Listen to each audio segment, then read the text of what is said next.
نحمده ونصلي على رسوله الكريم أما بعد فأعوذ بالله من الشيطان الرجيم بسم الله الرحمن الرحيم الصلاة والسلام عليك يا رسول الله الصلاة والسلام عليك يا حبيب الله প্রিয় আশিকানে রাসূল আশিকানে পাক পাঞ্জাতন সাল্লাল্লাহু তাআলা আলাইহি ওয়াসাল্লাম প্রতিবারের ন্যায় এবারও তরিকতে মুঈন ক্লাস নিয়ে আপনাদের সামনে এসেছি। গত পর্বে আলোচনা করেছিলাম আমরা তরিকতের মকাম প্রথম মকাম নিয়ে। তরিকতের প্রথম মকাম মকামে ফানাফির শেখ। আজকের আলোচনার বিষয় মকামে ফানাফির রসুল। প্রিয় আশিকানে রসুল আশিকানে পাক পাঞ্জাতন সাল্লাল্লাহু আলাইহি ওয়াসাল্লাম আপনি পায়াতে রসুল গ্রহণ করলেন, তরিকত প্রবেশ করলেন, কিন্তু আপনি মকামগুলোই জানলেন না, তাইলে আপনি কিভাবে মকাম স্তর বাই স্তর পরিবর্তন করবেন? আপনি কোন মকামে আছেন এই বইটা পড়লেই আপনি জানতে পারবেন। এবং পাশাপাশি আমি যে তরিকতের মুঈন ক্লাসগুলো করতেছি এই ক্লাসগুলো নিয়মিত আপনি দেখলেই জানতে পারবেন। আজকের বিষয় মকামে ফানাফির রসুল। ফানাফির রসুলের অর্থ হলো রসুলের মাঝে ফানা বা বিলীন হয়ে যাওয়া। যখন ফানাফির শেখের স্তর পাড়ি দিবে তখন আপন পীরের শুরুতে রসুলের ছবি দেখতে পাবে। সুবহানাল্লাহ। ওই চেহারা এত সুন্দর নূরময় যে মনে হবে লক্ষ কোটি নক্ষত্রের আলো তার পীরের মাঝ হতে বিচরিত করতেছে এবং সেই নূর সমস্ত দুনিয়াকে আলোকিত করে দিয়েছে। সেই নূরের আলোকিত তখন ভক্তের দেহে সমস্ত মকাম মঞ্জিল রসুলের নূরে নূরান্বিত আলোতে বা নূরান্বিত হয়ে যাবে। এই স্তরে আসার পরে একজন সাধক অলির দরজায় পৌঁছায়। অর্থাৎ এই স্তরে যে প্রবেশ করলো সেই শুরুতে সর্বপ্রথম অলির দরজায় পৌঁছালো, এই তার অলিত্ব শুরু হলো, আল্লাহর বন্ধু হয়ে গেল। তখন সে অলি বিবুর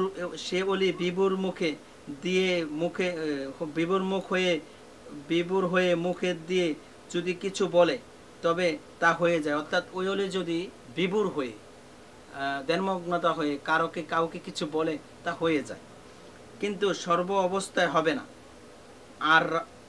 আর মহান আল্লাহর দরবারে তখন থেকেই সে তাকে অলি হিসাবে গণ্য করা হয়। অর্থাৎ এই স্তরে প্রবেশ করার পরে তখন থেকে তাকে আল্লাহ অলির কাতারে গণ্য করে। এই সময় বান্দা খাস করে মহান আল্লাহ তাআলার মুহাব্বত ছাড়া সকল মুহাব্বতকে দূর করে একমাত্র রাসূলুল্লাহ সাল্লাল্লাহু আলাইহি ওয়াসাল্লামের মুহাব্বতকে হৃদয়ে ধরে রাখে এবং ওই সময় মহান আল্লাহর ইচ্ছা ছাড়া দুনিয়ার সকল ইচ্ছাকে তুচ্ছ করে একমাত্র রাসূলুল্লাহ সাল্লাল্লাহু আলাইহি ওয়াসাল্লামের ইচ্ছাকে নিজেকে বিলীন করে দেয়। অর্থাৎ বান্দা তখন সকল দুনিয়ার সকল কিছুকে তুচ্ছ করে শুধুমাত্র আল্লাহ রসুলের ইচ্ছাকে তার ইচ্ছা মনে করে সব সময় রসুলকে নিয়ে সে চিন্তা চেতনায় থাকে। তখন বান্দার সকল কিছু মহানবী সাল্লাল্লাহু আলাইহি ওয়াসাল্লামের ইচ্ছায় ব্যক্ত হয়ে যায়। সুবহানাল্লাহ। এবং তা এছাড়া বান্দা যদি কাশফ ইলহাম বা স্বপ্নে কিছু ব্যক্ত করেন সেটাও মহানবীর ইচ্ছা। অর্থাৎ রসুলের ইচ্ছায় সে অধীন হয়ে যায়, রসুলের ইচ্ছা অধীনে সে চলে। বান্দা তখন এই মোকাম বা দাপে রাসূল সাল্লাল্লাহু আলাইহি ওয়াসাল্লামের সাথে যোগাযোগ হয়ে তিনি যে সালেক বা মুরিদের কতটুকু মহব্বত করেন তা বোঝা যায়। এই মোকামে শায়ের সুলুক বা বিজয়ের সন্ধান আরশ আলমে আরওয়ায় শেষ সীমানায় পর্যন্ত সুফিগণ একে আলমে আমর ও মালাকুত শায়ের বা বিজয় বলে থাকেন। এই ফানাফির রসুল মোকাম পৌঁছাতে হলে বান্দার সর্বপ্রথম ফানাফির শায়েক বা মোকাম বা দাপ পাড়ি দিতে হয়। অর্থাৎ এই বান্দা যদি ফানাফির রসুলের মোকামে পৌঁছতে হয় তাহলে ফানাফির শায়েকের প্রথম মোকাম পাড়ি দিয়ে দ্বিতীয় মোকামে তার আসতে হবে। পাড়ি না দিয়ে সে কখনো এই মোকামের স্বাদ বা এই মোকামে অনুভূতি সে বুঝতে পারবে না। তা না হলে ফানাফির রসুলের মোকামে সালেক বা বান্দা কখনো পৌঁছাতে পারবে না। শুধু ফানাফির শায়েক মোকাম পাড়ি দেওয়া না, ফানাফির শায়েকের মোকামে সকল সাবজেক্ট অনুযায়ী পরীক্ষায় উত্তীর্ণ হওয়া ফানাফির রসুলের মোকামে সে সালেক বা বান্দা পৌঁছাতে পারবে। অর্থাৎ ফানাফির শায়েকের সকল মোকামের কার্যকলাপগুলা উত্তীর্ণ হওয়ার পর বান্দা তার পীরের ইজাজতে পীরের উসিলায় ফানাফির রসুলের মোকামে পৌঁছাতে পারবে। আর যদি তার মুর্শিদ মনে করে সে সালেক বা মুরিদ ফানাফির শায়েক বা মোকাম দাপ শেষ করেনি তাহলে সে সালেক বা মুরিদ ফানাফির রসুলুল্লাহ মোকামের দাপে যেতে পারবে না। যদি তার পীর মুর্শিদ মনে করে ফানাফির শায়েক বা প্রথম মোকাম শেষ করতে পারেনি তাইলে ফানাফির রসুল মোকামে তার জন্য আল্লাহ রসুলের কাছে তার পীর আবদার করে না, সে মোকামের ইজাজত সে দেয় না। একজন পীরের মোকাম ইজাজত নিয়ে মোকামের স্তরে উঠতে পারে। ফানাফির রসুলের মোকাম মানে সালেক বা বান্দার জন্য সর্বপ্রথম অলির কাতার। এ কাতারে গেলে সালেক বা বান্দা মন মানসিকতা অতি তাড়াতাড়ি পরিবর্তন হয়ে রহমানি স্বভাব পায়। অর্থাৎ সালেক বা বান্দা ছোটবেলা সকল স্বভাব থেকে অতি তাড়াতাড়ি খোদার রহমতের কারণে রহমানি স্বভাব পায়। তখন সালেক বা বান্দা সর্বসময় আল্লাহ তাআলা ও তার রাসূলুল্লাহ সাল্লাল্লাহু আলাইহি ওয়াসাল্লামের ইচ্ছার উপর নির্ভরশীল হয়। বান্দার কোনো ইচ্ছা শক্তি থাকে না। যখন দ্বিতীয় মোকাম ফানাফি রসুলের মোকামে পৌঁছে তার সকল ইচ্ছা শক্তি রসুলের ইচ্ছা শক্তি এবং আল্লাহর ইচ্ছা শক্তি হয়ে যায়। সে তার আল্লাহর এবং রসুলের ইচ্ছা শক্তিতে অধীনে সে চলে। তখন সে সালেক বা বান্দা আল্লাহ তাআলা ও তার রাসূল সাল্লাল্লাহু আলাইহি ওয়াসাল্লাম ছাড়া কারো কথা ভাবে না। এই মোকামে পৌঁছার পর বান্দা দুনিয়াবি কোনো কথা, সাংসারিক কথা তার চিন্তা চেতনা আসে না। সর্বক্ষণ সে আল্লাহ রসুলের চিন্তা নিয়ে ব্যস্ত থাকে। তবে অন্তরে সর্বক্ষণ শুধু রাসূলুল্লাহ সাল্লাল্লাহু আলাইহি ওয়াসাল্লামের চিন্তা থাকে। সে তখন রাসূল সাল্লাল্লাহু আলাইহি ওয়াসাল্লামের প্রেমে ও ধ্যানে বিভোর থাকে। অর্থাৎ মহানবী সাল্লাল্লাহু আলাইহি ওয়াসাল্লামের ধ্যানে সে বিভোর থাকে। তখন সালেক বা বান্দা তার নিজ থেকে হারিয়ে রাসূল সাল্লাল্লাহু আলাইহি ওয়াসাল্লামের গোলামিতে চলে যায়। বান্দা ওই মোকামে পৌঁছার পর, এই মোকামে পৌঁছার পর তখন সে রসুলের গোলামিতে পৌঁছে যায় এবং তখন তার হক পীর বা মুর্শিদ শুরুতে রসুলকে দেখতে পায়। একটা হাকিকতি ভাষায় একটা কথা আছে, আমার মুর্শিদ কথাটা হলো এরকম যে বাহিরেতে পীরের ছবি, ভিতরেতে নূর নবী, ধ্যানের দেশে আল্লাহ পাবি, জালাল কই ভেবে দেখ না, দেখলে ছবি পাগল হবি, গড়ে থাকতে পারবি না। সাধক জালাল তার কথায় বলেছেন যে বাহিরেতে পীরের ছবি, অর্থাৎ সে আসলে একজন মানুষ থাকে, একজন পীর থাকে বা একজন মানুষ থাকে, কিন্তু হাকিকতে তার অন্তর রসুলের অন্তর হয়ে যায়। এবং ভিতরেতে ধ্যানের ছবি, জালাল কই ভেবে দেখ, অর্থাৎ বাহিরেতে পীরের ছবি, ভিতরেতে নূর নবী, ধ্যানেতে তার আল্লাহর ছবি, জালাল কই ভেবে দেখ, দেখলে ছবি পাগল হবি, ঘরে থাকতে পারবি না। এই মোকামটাই, এই মোকামের কথাই জালাল তার শানের মাধ্যমে তুলে ধরেছে। গোলামিতে যায় এবং তখন তার হক পীর বা মুর্শিদের শুরুতে রসুলকে দেখতে পায়, অর্থাৎ আপন মুর্শিদের শুরুতে রসুলকে দেখতে পায়। বা কখনো কখনো রাসূলুল্লাহ সাল্লাল্লাহু আলাইহি ওয়াসাল্লামের সাক্ষাৎও পায়।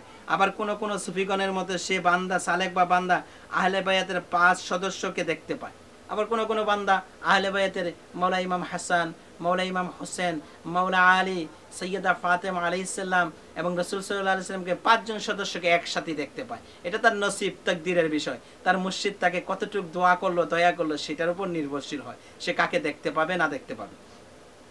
কখনো উম্মতের দরিদ্র খাতুনে জান্নাত ফাতেমা জোহরা অর্থাৎ মা ফাতেমার সাক্ষাৎ পায়। আবার কখনো হযরত শেদে খোদা মাওলা আলী মুশকিল কুশার সাক্ষাৎ পায়।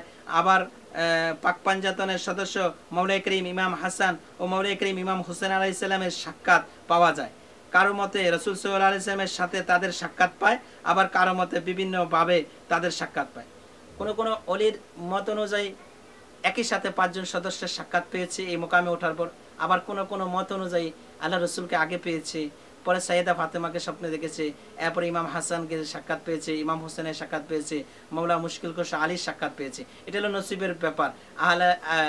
আহলে বায়াতের সাক্ষাৎ পাওয়াটা এটা হলো তকদিরের ব্যাপার। এই সাক্ষাতের মাধ্যমে সালেক বা বান্দা, সে বান্দা ফানাফির রাসূলুল্লাহ রাসূলের মাঝে ফানা বা বিলীন হয়ে যায়। সালেক বা বান্দা এই মোকামে আবার শুধু একমাত্র পীর মুর্শিদের সাক্ষাৎও পেতে পারে। আবার কোনো কোনো সালেক শুধুমাত্র একমাত্র আপন পীর ও মুর্শিদের সাক্ষাৎ ছাড়া আর কারো সাক্ষাৎ পায় না, শুধু সে তার মুর্শিদের সাক্ষাৎটাই স্বপ্ন যুগলে মুর্শিদকে সে দেখতে পায়। এক কথায় এই মোকাম হলো সালেক বা মুরিদের উন্নতির মোকাম, অর্থাৎ এই মোকাম থেকে সে অলির মোকামে যাবে। এরপরে সে কোন অলি হবে, সালেক হবে না মজ্জুব হবে না আবদাল হবে না কুতুব হবে না গাউস হবে, এগুলো মোকাম আরো 7টি মোকাম আছে। 7টি মোকাম অতিক্রম করলে বোঝা যায়। প্রিয় আশিকানে রাসূল, আশিকানে পাক পাঞ্জাতন সাল্লাল্লাহু আলাইহি সাল্লাম তরিকতে মুইন বইটা পড়বেন। সে বইটা পড়লে আপনি বুঝতে পারবেন আপনি কোন মোকামে আছেন, আপনার পীর আপনাকে কোন মোকামে রেখেছে, এবং কি আপনার পীর হক্কানে পীর না বাতিল পীর, আহলে সুন্নাত ওয়াল জামাতের অন্তর্ভুক্ত পীর না সে গাফেল বা বাতিল পীর, সেটা আপনি বুঝতে পারবেন। আপনি নিজেও পড়ুন, অন্য তরিকতের ভাইদেরকে তরিকতে মুইন বইটা পড়ার জন্য উৎসাহিত করুন। এই তরিকতে মুইন বইটা আপনি পাবেন আমাদের দরবারে পাবেন, এবং রশিদপুর বাংলা বাজার পাবেন, এবং বাণীবুক বাংলা বাজার পাবেন, এবং বাণী নিকেতন বুক পাবেন। এবং এছাড়াও আপনি মাইজবান্ডার শরীফ দরবারে বান্ডার শরীফের বই বুক নিকেতনে ওখানের ভিতরেও এই বইটা পাবেন, এবং কি আমাদের দরবারে সহ অনেক দরবারে এই বইটা পাবেন। বইটা পড়বেন, তরিকতে মুইন বইটা, আমার লেখা বইটা পড়লে আপনার কাছে ভালো লাগবে। প্রিয় আশিকানে রাসূল, আশিকানে পাক পাঞ্জাবি সাল্লাল্লাহু আলাইহি ওয়াসাল্লাম, তরিকতের মোকামগুলো আপনি কোন স্তরে আছেন এটা আপনার জন্য জানা অত্যন্ত জরুরি বিষয় আমি মনে করি। কেননা আপনি পীরের কাছে বায়াত হলেন, আপনি জানলেন না কোন মোকামে আছেন, আপনি কি মোকামে আছেন, তাইলে আপনার বায়াতটা অযথা বৃথায় যাইতেছে। কারণ আপনি জানতে হবে, বুঝতে হবে আপনি কোন মোকামে আছেন। আপনার স্ট্রেট ফরওয়ার্ড মোকাম গুলা তরিকতে মুইন বইটার ভিতরে আমি দিয়েছি, 9টা মোকামের কথা বলেছি। ইনশাল্লাহ এ পর্যন্তই। আগামী পর্বে আপনাদের জন্য তৃতীয় মোকাম, তরিকতে তৃতীয় মোকামে ফানাফিল্লা নিয়ে আসবো। এই বলে আমি আমার বক্তব্য এখানে শেষ করছি। আসসালামু আলাইকুম রহমতুল্লাহ তাআলা ওয়া বারাকাতুহু।